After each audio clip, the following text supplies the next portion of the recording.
প্রিয় দর্শক, আসসালামু আলাইকুম।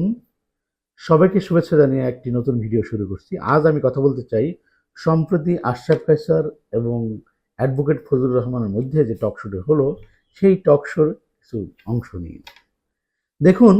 ওই টক শোতে সাংবাদিক এবং রাজনৈতিক বিশ্লেষক আশরাফ কায়সার যখন বলা শুরু করলেন যে বর্তমান সরকারের গৃহীত সংস্কার নিয়ে, যখন বললেন যে রাজনৈতিক সরকার আসলে সংস্কারগুলি কেমন হবে, দেশের মানুষজন আসলেই এই রাজনীতিবিদদের বিশ্বাস করতে চান না।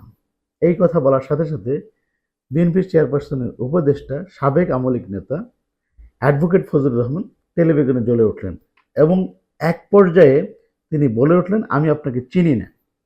দেখুন, এরকম একটা ডাহা মিথ্যা কথা, এরকম অধ্যত্ব একজন নেতার পক্ষে রাজনীতিবিদ হিসেবে এটা মানায় না। আমরা 5ই আগস্টের আগে অনেক টক শো দেখেছি, সেখানে আওয়ামী লীগের নেতারা খুব বেশি লাফালাফি করতেন এবং একজন একজনকে তেড়ে যেতেন, অপদস্থ করতেন, খুব প্রভাব বিস্তার করতে যেতেন, হুমকি দিতেন, ভয়ভীতি দেখানোর চেষ্টা করতেন। কিন্তু 5ই আগস্টের পরে যে পরিবর্তন হলো, ফেসিবাদ বিদায় নিয়েছে, শেখ হাসিনা তার টপ কমান্ডার নিয়ে যখন পালিয়ে গিয়েছেন, তারপরে কিন্তু নতুন একটা বাংলাদেশের সূচনা হয়েছে। এবং যেই নতুন বাংলাদেশের সূচনা হলো, সেখানে কিন্তু এই মাসল পাওয়ার, বডি পাওয়ার, ক্ষমতার দাপট, সেটা কিন্তু শো করা কিছু নেই। কারণ আপনারা দেখেছেন, আমরা দেখেছি যে আওয়ামী লীগ ক্ষমতার যে দাপট, ক্ষমতার যে পাওয়ার, ক্ষমতার যে এক্সারসাইজ করেছে, সেটাতে তাদের আখেরে লাভ হয়নি, বরঞ্চ এই ক্ষমতা ছেড়ে দিয়ে তাদেরকে পালিয়ে যেতে বাধ্য হয়েছে।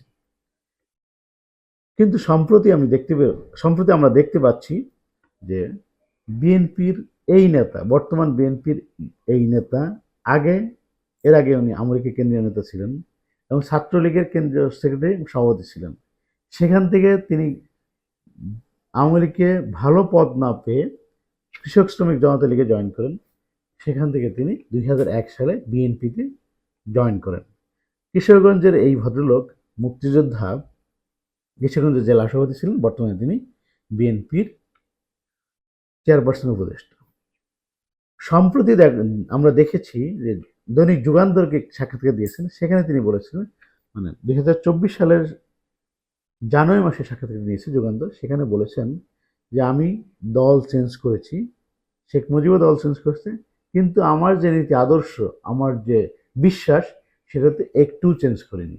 হ্যাঁ, অ্যাডভোকেট ফজলুর রহমান ঠিকই বলেছেন, তার যে বিশ্বাস, যে ফ্যাসিস্ট মতাদর্শ, মানে কিছুই মানব না, গায়ের জোরে কথা বলবো, সেটা কিন্তু তিনি এখনো চেঞ্জ করতে পারেনি।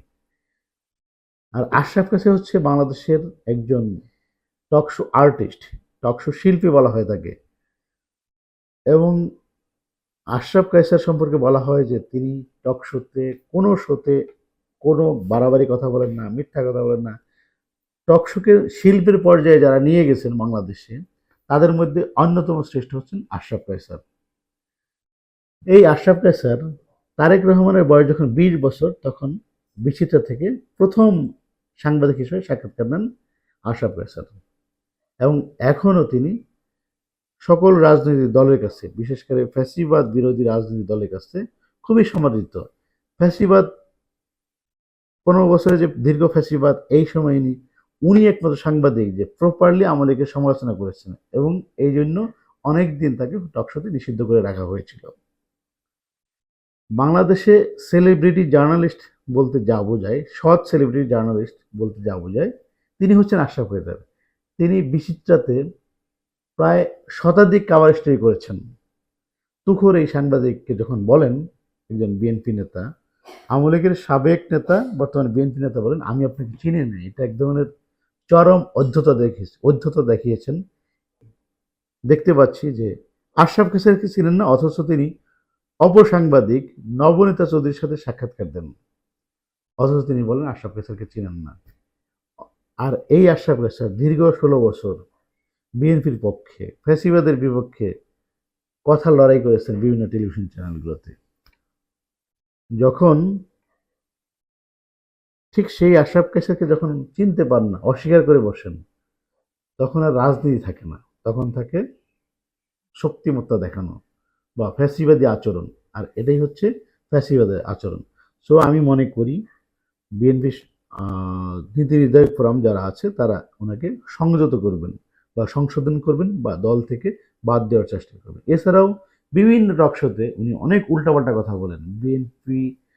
বিএনপির প্রধান যিনি ভারপ্রাপ্ত প্রধান তারেক রহমানের কথার সাথে এই কথার কোনো মিল পাওয়া যায় না। হয় তিনি তারেক রহমানের কথা ধরতে পারছেন না, বুঝতে পারছেন না, বা ইচ্ছা করে তিনি উল্টোটা রেলিয়ে দিচ্ছেন, যা মানুষের মধ্যে বিএনপি সম্পর্কে বিরূপ ধারণা তৈরি করছে। বিএনপি হচ্ছে বর্তমানে সবচেয়ে জনপ্রিয় দল। এই দল সম্পর্কে এই ধরনের কিছু নেতার কথায় আসলেই মানুষজন খুব কষ্ট পায়, আশাহত হন। সো আমি মনে করি বিএনপি তার বিরুদ্ধে অবশ্যই একটি ব্যবস্থা নেবে।